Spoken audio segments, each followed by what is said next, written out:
আগের ভ্লগে তোমাদেরকে বলেছিলাম আমার যা দেওরেরা আসছে। ওরা আসার পরেই আমরা ঠিক করেছিলাম আমরা আজকে দীঘা যাব। আমাদের সঙ্গে আছে 4টে বাচ্চা, আর সবাই মিলে রেডি হয়ে বেরোতে গিয়ে একটু লেট হয়ে গেছে। এখনোই 9টা মতো বাজে, তবে আমরা বেরিয়ে পড়েছি।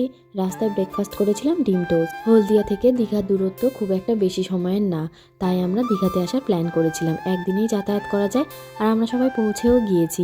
এখন এসেছি আমরা তাজপুর সি বিচে। প্রচন্ড কড়া যেমন রোদ আছে, তার সঙ্গে বয়ে আসছে সমুদ্রের ঠান্ডা হাওয়া। দীঘাতে তো যখন তখন আসা হয়ে যায়, তবে দীঘা না কখনো পুরানো হয় না। সমুদ্র কখনো শান্ত, কখনো উজ্জ্বল, কখনো আবার আমাদের মন সমুদ্রের ঢেউয়ের মতো হতে যায়, অথবা সমুদ্রের উপরের বিশাল আকাশের নীলে আছে হারিয়ে যাওয়ার কোনো ঠিকানা। সমুদ্রের বিশালতা আমাদের শেখায় জীবনের সবকিছুই ক্ষণস্থায়ী। তাই ভালোবাসো, হাসো ও জীবনকে নিজের মতো করে যতটা পারো উপভোগ করতে থাকো। আমরা বেশ অনেকটা সময় ধরে সমুদ্রের পাড়ে অনেক মজা আনন্দ করেছি সবাই মিলে।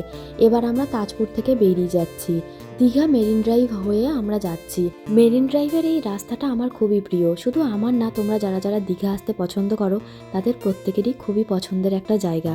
তারপরে আমরা চলে এসেছি এখন নিউ দীঘাতে ভরপেট রেস্টুরেন্টে। তবে ভেতরে ঢুকে একেবারে চমকে গেছি। কয়েক মাস আগেই এখানে এসেছিলাম, এখন পুরো রেস্টুরেন্টের লুকই চেঞ্জ হয়ে গেছে। আমরা থালি অর্ডার করেছিলাম, আর ভরপেটে এসে থালি খাবো না সেটা একদমই হয় না। আমার খুব প্রিয় এখানকার খাবার দাবার। তার সঙ্গে ছিল মাটন কড়াই।